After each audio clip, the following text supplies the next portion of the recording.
네, 이제 곧 예배를 시작합니다. 우리 다 함께 묵상기도 하시며 예배를 준비하겠습니다.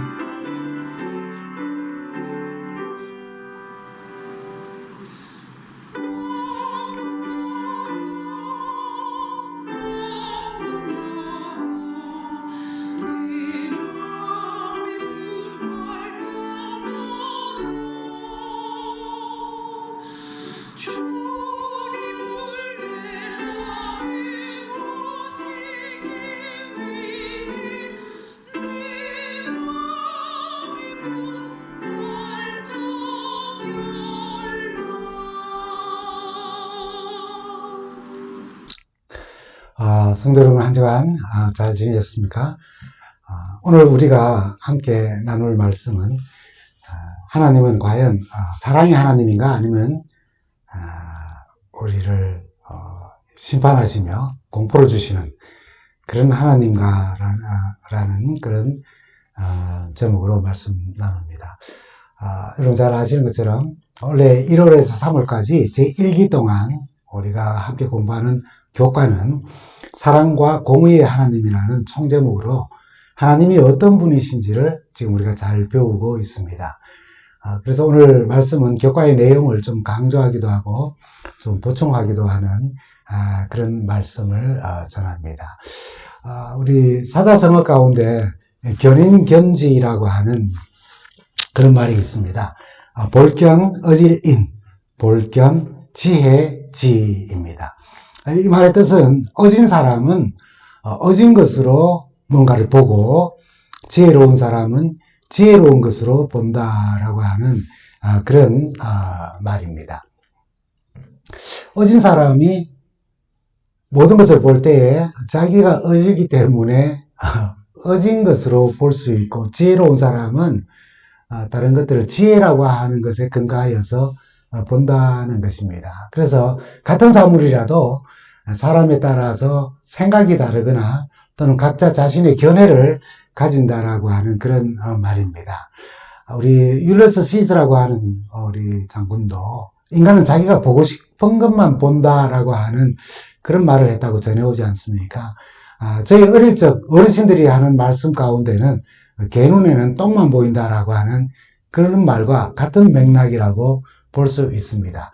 실제로 같은 사건, 같은 사람을 보는 사람의 시각과 해석에 따라서 다를 수 있다는 겁니다. 같은 주제를 놓고 이야기를 해도, 또 같은 동일한 사건을 놓고 그 사건에 대해서 해석할 때에도 입장이 다르고 사고방식이 다르면은 같은 주제와 사건일지라도 전혀 다르게 이해되고 전혀 다르게 설명되며 전혀 다르게 받아들이게 된다는 겁니다. 그리고 그 편향된 자기 견해를 또 다른 사람에게 전달하기도 합니다.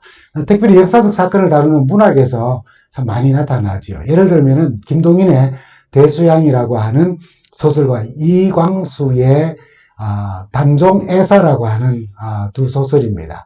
동일한 인물 수양대군에 대하여서 역사적 사실을 바탕으로 썼지만은 제목처럼 두 작가의 관점은 극과 극으로 완전히 다릅니다. 이광수의 단종애사는 수양대군의 이야기지만은 수양대군에 의하여서 왕위가 폐위된 그 단종이라고 하는 눈으로 그 사람의 눈으로 수양을 평가를 합니다.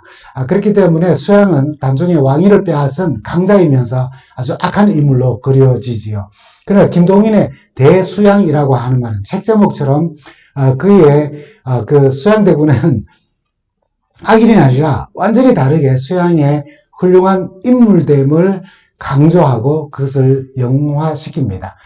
현대사 속에도 이런 극과 극 시각 차이는 참 많이 있지요. 이승만 대통령에 대한 평가도 한편에서는 공산을 맡고 지금 번영된 대한민국을 만들어낸 최고의 영웅이라고 보는 시각이 있지만, 또 다른 편에는 한반도 분단의 단초를 만들어낸 그런 인물로 규정하기도 합니다. 박정희 대통령도 마찬가지죠. 한편에서는 우리나라의 가난을 몰아낸 단군 이래 최고의 인물로 여기지만, 또 다른 편에서는 쿠데타로 군사 독재 시대를 연 독재자로 그렇게 봅니다. 완전한 인간은 없습니다. 누구나 공, 잘한 것도 있고 과, 잘못한 것도 있습니다. 공과 과를 다 함께 인정하면서 더불어 살아간다는 것이 우리가 바라고 이렇게 말하는 것이지만은 우리의 현실과 일상에서는 참 그게 쉽지가 않습니다. 그래서 더불어 살기보다는 참 어떤 사람은 대하기가 불편하고 또 밉기도 하고 또 원수처럼 지내는 편가르는 일들이 참 흔하게 일어나고 있지 않습니까? 한편에서는 잘한 것만 보고 또 한편에서는 못한 것만 드러내는 극단으로 대립되는 현상입니다. 이처럼 역사 속 사건이나 인물에 대한 평가뿐 아니라 지금 현실에서도 자신 속에 깊숙이 뿌리박고 있는 고정관념이나 사상이나 그 입장에 따라서 완전히 다른 시각으로 사람도 볼 수 있고 어떤 사건도 볼 수 있다는 것이죠. 근데 하나님을 보는 시각에도 그런 견지가 있습니다. 사람마다 다르다는 것입니다. 아마 대표적인 예를 든다면 아마 사무엘상 15장 이후에 기록되어져 있는 다윗과 그리고 사울의 하나님을 우리는 생각해 볼 수 있을 것입니다. 다윗에게 하나님은 정말 산과 들과 동굴로 숨어 다니면서 제대로 먹지도 제대로 잠자지도 못하는 쫓기는 삶이라 할지라도 다윗에게 있어서는 하나님은 자신을 보호하시고 인도하시고 이끄시는 여호와는 나의 목자이신 하나님이십니다.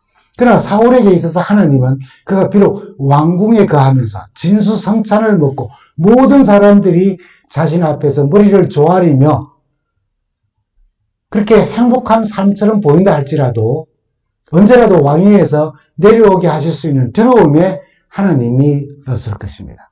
다윗과 사울 두 사람 모두 한 하나님에 대하여서 자기의 경험으로 하나님을 이해하듯 우리 또한 그럴 수 있다는 것이죠. 그런 식으로 문제는 우리가 알게 모르게 또는 우리의 삶을 통하여 내가 가진 고정관념으로 만들어진 하나님을 믿고 있을 수 있다는 거죠.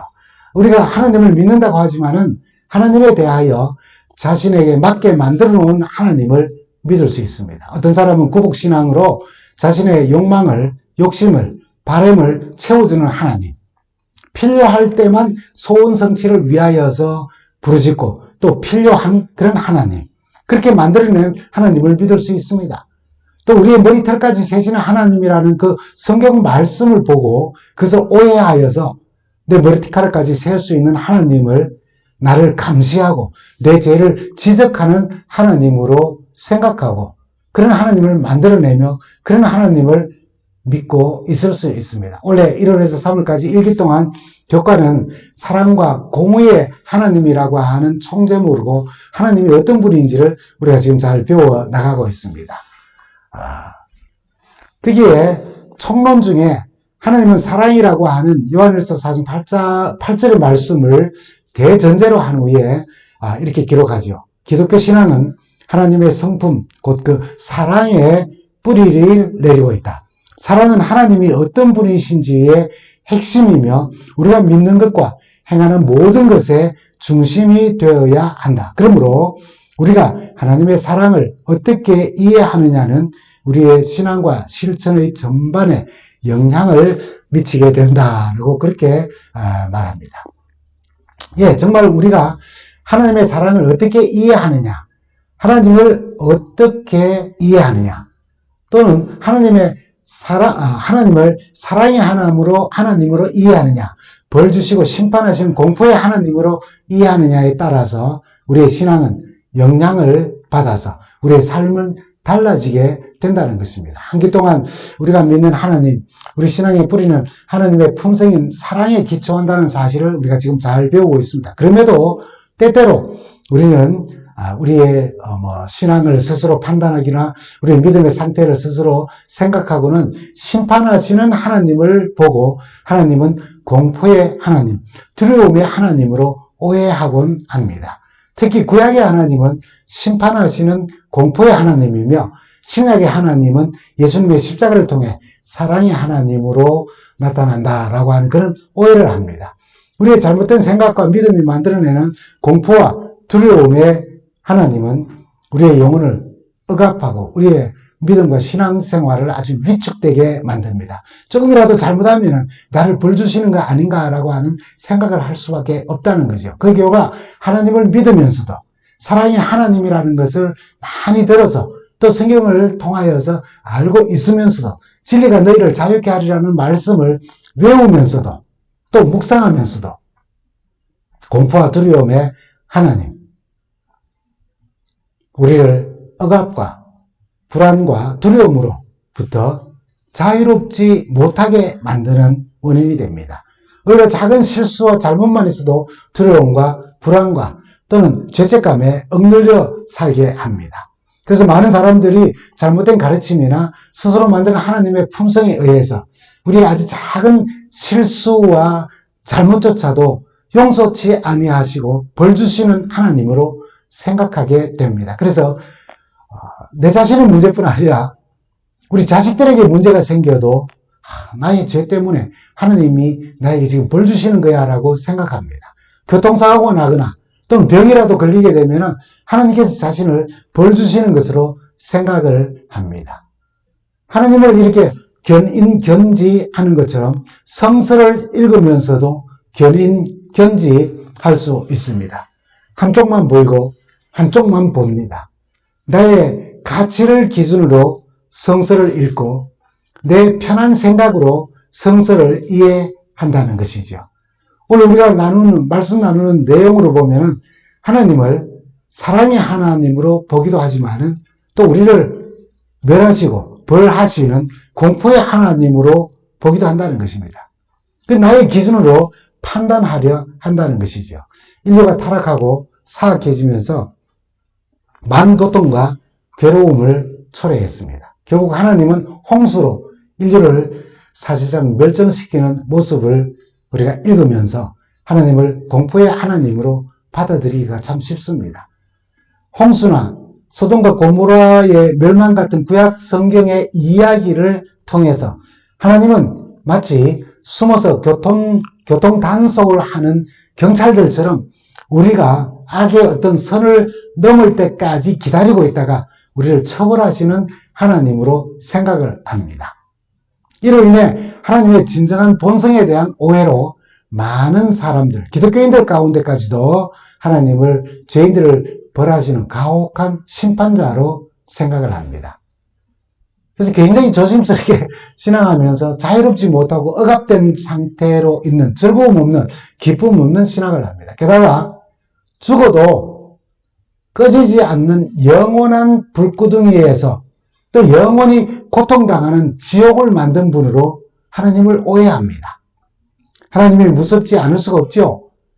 그렇게 하나님을 이해하다 보니 자연재해나 재난이 발생하면 그 도시나 국가의 사악함 때문에 하나님께서 그들을 벌하신다고 주장하는 분들도 있습니다. 그래서 예수님이 이 땅에 오신 것은 구약의 진노의 하나님을 달래고 우리를 엄격하신 그 아버지 앞에 두려움 없이 설 수 있도록 십자가를 지셨다고 합니다. 그래서 그 근엄한 하나님이 예수님의 십자가 때문에 마음이 풀린다는 것입니다. 구약의 하나님은 심판하시는 공포의 하나님이며 신약의 하나님은 예수의 십자가를 통해 사랑의 하나님이 되셨다고 그렇게 보는 것이죠. 그래서 당연히 이런 질문을 우리는 하게 됩니다. 구약의 하나님도 과연 사랑의 하나님이신가? 대답은 무엇입니까? 네, 그렇습니다. 입니다. 첫 인류 아담과 하와가 범죄하였을 때의 장면을 한번 보십시오. 창세기 3장 24절에 이런 말씀이 있죠. 하나님이 그 사람을 쫓아내시고 에덴 동산 동편의 그룹들과 두루 도는 화염금을 두어 생명나무의 길을 지키게 하시니라. 이 말씀 가운데 우리는 생명나무의 길을 지키는 화염금을 든 천사와 아담과 하와가 타락한 후에 그들을 하나님이 쫓아내셨다는 말씀에 하나님이 참 냉정하다고 그렇게 보기도 합니다. 그러나 15절에는 내가 너로 여자와 원수가 되게 하고 내 후손도 여자의 후손과 원수가 되게 하리니 여자의 후손은 내 머리를 상하게 할 것이요 너는 그의 발꿈치를 상하게 할 것이라고요. 이렇게 구속의 약속을 하심으로 범죄한 아담과 하와를 쫓아내심이 하나님께는 참 얼마나 아픈 사랑인지를 여기 말씀하고 있는 것입니다. 그리고 그 하나님의 아픈 사랑은 그를 쫓아낼 수밖에 없는 생명나무의 실과를 범죄하면서 계속 먹어서 영원히 살도록 하지 않기 위하여 천사를 통해서 그 길을 막으신 그 하나님의 아픈 사랑이 행동으로 이스라엘 역사 속에 계속해서 나타나는 것을 우리는 보게 됩니다. 신명기 7장 8절에 있는 말씀입니다. 여호와께서 다만 너희를 사랑하심을 인하여 또는 너희 열조에게 하신 맹세를 지키려 하심을 인하여 자기의 권능의 손으로 너희를 인도하여 내시되 너희를 그 종되었던 집에서 애굽 왕 바로의 손에서 속량하셨나니 그냥 너희를 사랑하심으로 인하여라고 했어요.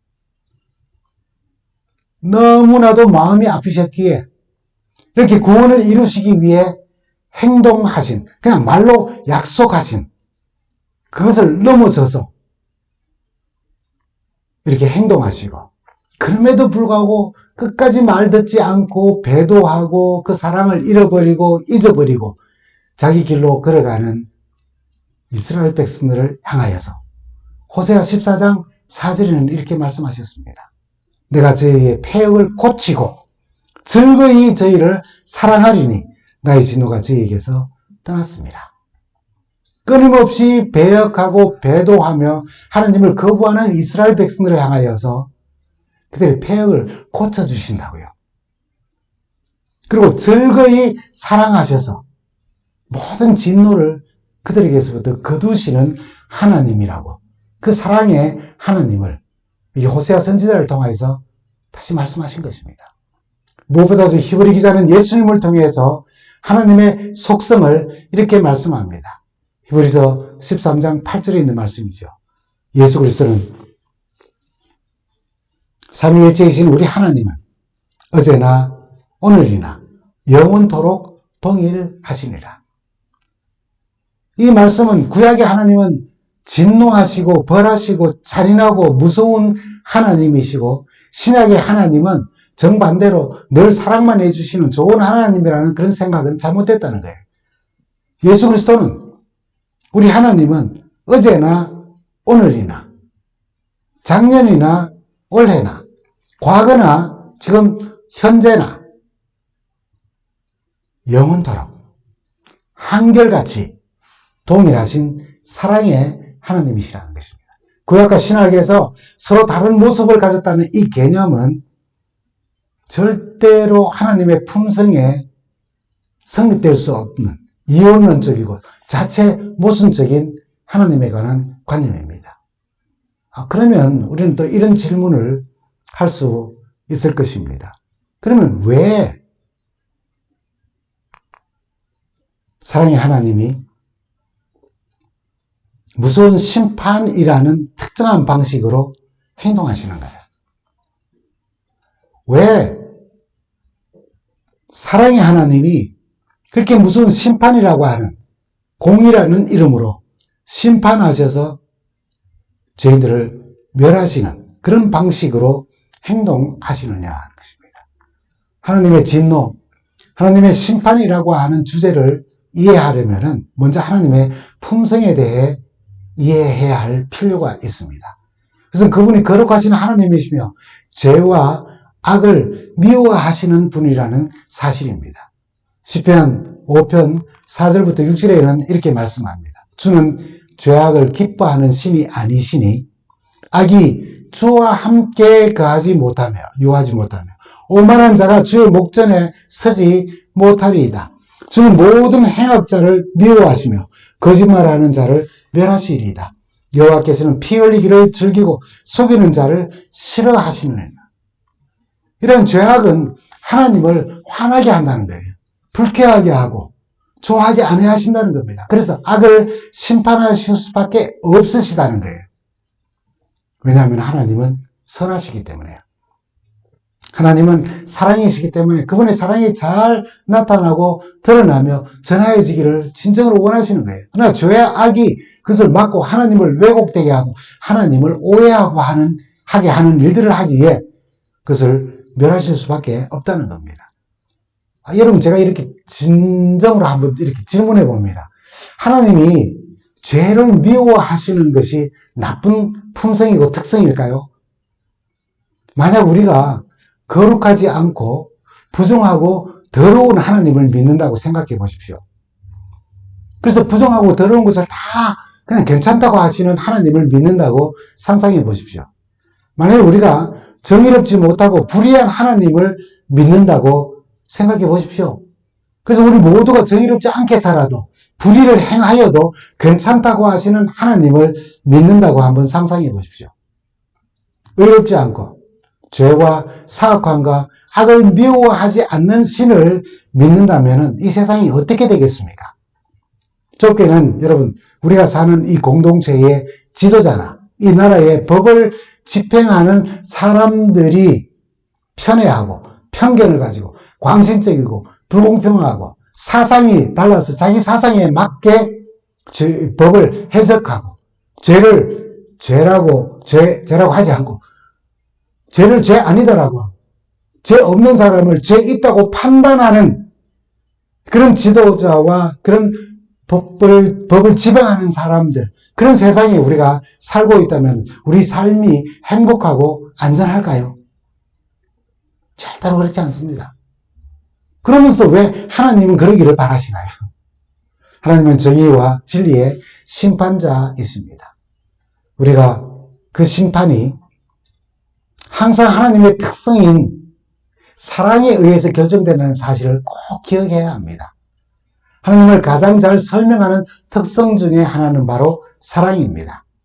사도 요한은 그것을 아주 간단한 문장으로 이렇게 표현을 하지요. 요한일서 4장 8절입니다. 하나님은 사랑이시라. 하나님은 사랑이시라. 그러므로 하나님이 하시는 모든 일을 사랑이라고 하는 것에 근거하여 행하신다는 것입니다. 모든 것이 사랑에서 우러나오는 거예요. 공의를 행하시는 것, 심판하시는 것, 그 모든 것이 사랑을 바탕으로 행하신다는 것입니다. 하나님의 창조의 목적은 사랑의 목적을 가지셨어요. 하나님께서 죄인인 우리를 구원하시는 것은 바로 사랑 때문입니다. 하나님께서 우리를 책망하시고 견책하시며 바로잡으시는 일이 있으시다면 그것은 바로 사랑 때문인 것입니다. 그러므로 우리는 하나님의 진노의 어떤 표현도 하나님의 사랑의 표현이라고 하는 결론을 내릴 수밖에 없어요. 하나님의 공의, 심판은 불의에 대해서 대응하시는 하나님의 방법 가운데 하나인 것입니다. 따라서 우리를 두렵게 만드는 하나님의 정의나 심판은 인간의 극심한 죄와 사악함, 불의함에 대한 하나님의 사랑의 반응이라는 것이에요. 궁극적으로 죄인을 돌이키시는 하나님의 사랑의 표현이라는 것을 우리가 알아야 합니다. 하나님께서 분노를 표현하시는 이유는 보복하거나 파괴하거나 미운 사람을 괴롭게 하기 위함이 아니라 이 세상의 사랑의 질서를 회복하고 억압받는 사람들을 해방시키며 모두에게 하나님과의 관계를 치유하고 회복하시기 위함인 것입니다. 마지막 때에 이 세상을 향한 심판 또한 하나님의 분노가 또 진노가 나타날 것인데 그것은 그분의 자녀들을 위해 계획하신 것에 대하여서 반대하는 악의 세력에 대하여 하나님의 자녀를 죄악으로 파괴하려고 하는 그 위협에 대하여 하나님께서 반응하시는 일이라는 것이죠. 다시 말해 죄의 근원인 사탄을 처리할 것인데 이러한 행동은 하나님의 사랑이라는 특성에서 우러나는 것이에요. 그 사랑은 하나님의 기다림으로 오래 참으심으로 지금 우리에게 나타나고 있는 것입니다. 하나님의 공의와 사랑이 오래 참으심 가운데 지금 함께 나타난 곳이 바로 어디입니까? 여러분 우리가 잘 아는 십자가입니다. 요한복음 3장 16절에서 17절에 보면은 하나님의 사랑과 하나님의 심판과 죄와 그 죄에 대한 하나님의 진노가 십자가 위에서 동시에 나타났음을 알게 됩니다. 요한복음 3장 16절에서 17절이죠. 하나님이 세상을 이처럼 사랑하사 독생자를 주셨으니 이는 그를 믿는 자마다 멸망하지 아니하고 영생을 얻게 하려 하심이니라. 하나님이 자기 아들을 세상에 보내신 것은 세상을 심판하려 하심이 아니요 그 아들을 통하여 세상을 구원하려 하심이라. 라고요. 심판도 구원도 다 하나님의 사랑의 표현이고 하나님의 사랑에 의해 나타난 것입니다. 그분은 항상 사랑의 관점에서 행동하셔요. 그리고 그 사랑은 기다림으로 계속해서 우리 아래 나타나는 것입니다. 하나님은 요나를 통해 니느웨 성에 심판을 선포하시면서 40일을 기회를 주셨어요. 그래서 하나님이 노하기를 더디하시기 때문인 것입니다. 하나님이 노하기를 더디하지 아니하시는 분이라면 이렇게 회개의 기회를 주지 않으시고 곧바로 심판하셨을 거예요. 만약에 그렇게 하신다고 해도 그 누구도 절대자이신 하나님에게 항의할 사람 아무도 없습니다. 그러나 하나님은 사랑이시며 자비하시며 은혜롭고 그리고 우리를 너무나도 사랑하기에 참으시며 기회를 주시는 겁니다. 사도 바울은 자기 자신이 죄인 중에 괴수임에도 불구하고 긍휼을 입어서 하나님의 사도가 된 이유를 이렇게 말합니다. 디모데후서 1장 16절에 있는 말씀입니다. 그러나 내가 긍휼을 입은 까닭은 예수 그리스도께서 내게 먼저 일체 오래 참으심을 보이사 후에 주를 믿어 영생 얻는 자들에게 본이 되게 하려 하심이라고요.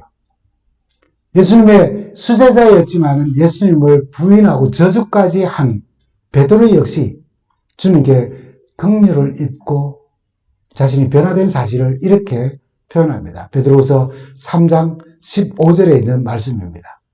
또 우리 주의 오래 참으심이 구원이 된 줄로 여기라고요.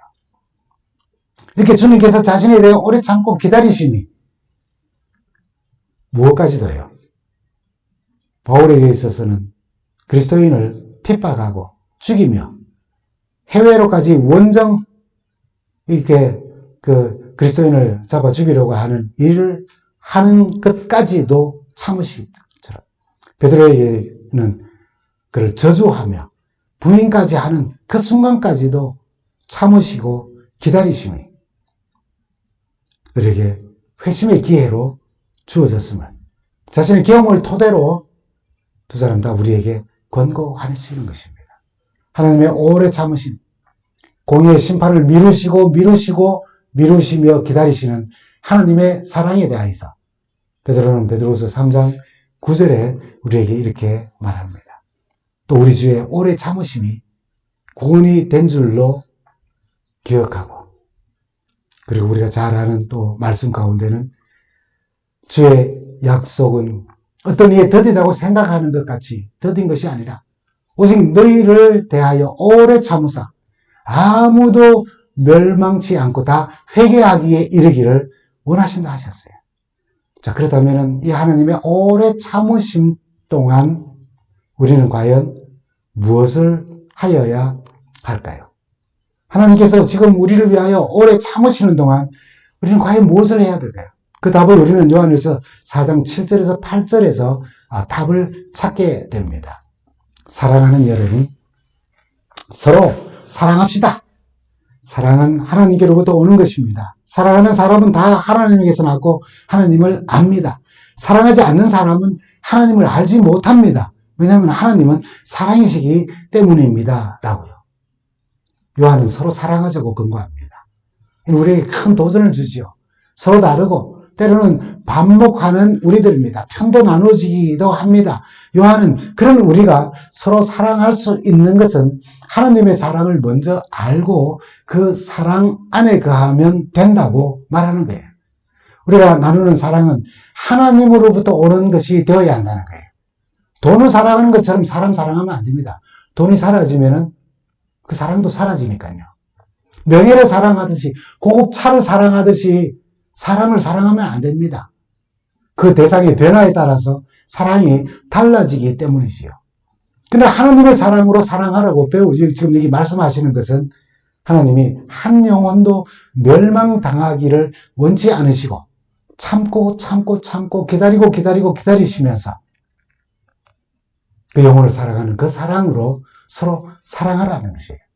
하나님은 사랑이시기 때문에 사랑하지 않는 사람은 하나님을 알지 못하는 것이라고 말해요. 사랑하는 사람은 그 사랑을 통해서 하나님이 누구인지를 안다고 말합니다. 하나님은 사랑이시기 때문입니다. 그래서 우리가 진정으로 하나님의 사랑을 받아들일 때에 우리의 삶을 변할 수밖에 없어요. 하나님이 나를 사랑하사 나를 하나님의 자녀로 만들어주신 그 사실만으로도 우리는 우리의 삶이 변할 수밖에 없습니다. 매일의 삶이 주님의 십자가 사랑을 기억하고 감사할 때 그 하나님의 사랑은 우리를 서로 사랑하게 하고 이웃에 대하여서 배려하고 잘못을 용서하면서 예수님을 닮아가는 삶으로 우리를 인도하는 것입니다. 이것이 사랑의 하나님을 우리가 경험하는 방식 가운데 하나인 것입니다. 여러분, 사랑이라는 단어는 그냥 두면은 입술에만 있으면은 그냥 추상적인 단어입니다. 그리고 하나님의 사랑을 받아들이고 하나님의 사랑을 알게 되면 그 사랑은 행동으로 나오게 됩니다. 그냥 입술만 있는 추상적이고 모호한 개념이 아니라 그 사랑은 내가 하나님으로부터 용서를 받은 것처럼 하나님께 용서받은 것처럼 서로 용서하게 합니다. 하나님이 나를 배려해 주신 것처럼 상대를 배려하게 됩니다. 하나님이 나를 섬겨주신 것처럼 다른 사람을 섬기게 되고 하나님이 나를 위하여서 십자가를 지신 것처럼 누군가를 위하여 하나님의 사랑으로도 헌신하며 희생할 수 있습니다. 그래서 입술에만 있는 추상적인 사랑이 하나님의 사랑으로 우리를 새롭게 하고 행동하게 하면 눈으로 볼 수 있고 손으로 만질 수 있고 사람의 마음에 감동을 전하는 실제적인 사랑이 되는 것입니다. 이게 무엇을 의미합니까? 기독교는 추상적인 종교가 아니라는 것입니다. 눈에 보이는 종교이고 손으로 만질 수 있는 종교라는 겁니다. 기독교 신앙의 본질이며 하나님의 품성이라고 할 수 있는 사랑이 예수 그리스도를 통하여서 십자가의 희생으로 우리 모두를 구원하신 행동하고 눈에 보이는 사랑으로 나타났지만 그것이 우리를 통해서 지금 실현되지 않으면 사람들은 우리가 아무리 하나님은 사랑이라고 이야기하고 서로 사랑하자고 우리의 입술에 사랑을 담는다 할지라도 그 어느 누구에게도 하나님의 사랑을 잘 알릴 수가 없고 하나님은 자칫 잘못하면 잘못된 가르침으로 인하여서 지금도 많은 사람들이 알고 있는 두려움과 공포의 하나님으로 우리는 알릴 수밖에 없게 된다는 겁니다. 여러분, 왜 서로 사랑하며 살라고 권고합니까? 두려움과 공포는 하나님에 대한 가장 잘못된 그리고 왜곡된 믿음과 신앙이기 때문입니다. 우리가 하나님의 사랑을 받아들이고 그 사랑을 실천하며 살 때에 사랑의 하나님을 바로 알리는 것이 되기 때문이에요. 서로 사랑함으로 하나님을 왜곡하여 잘못 알게 하는 모든 종류의 두려움과 공포에서 우리는 벗어날 수 있기 때문입니다. 그래서 요한일서 4장 18절에는 우리에게 이렇게 말씀하죠. 사랑에는 두려움이 없습니다. 완전한 사랑은 두려움을 내쫓습니다. 두려움은 징벌과 관련이 있습니다. 두려워하는 사람은 아직 사랑을 완성하지 못한 사람입니다. 라고요.